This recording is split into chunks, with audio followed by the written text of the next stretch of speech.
is 3 months. Kailangan kong magpa-check up na dahil masakit na yung puso ko.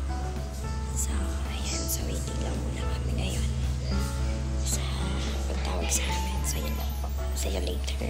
Bye!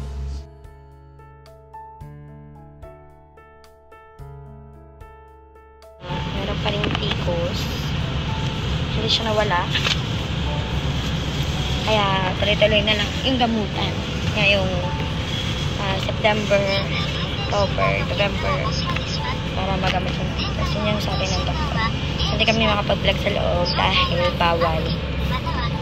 Kaya yan, kunin na namin yung gamot or 7 days iinumin para magkaregla ako. Then mag-wait ng 4 weeks para mag-check up ulit. So, ayan lang po. Thank you for watching. Don't forget to like, subscribe, and click the notification bell para mag-updated kayo sa aking panibagong video. God bless.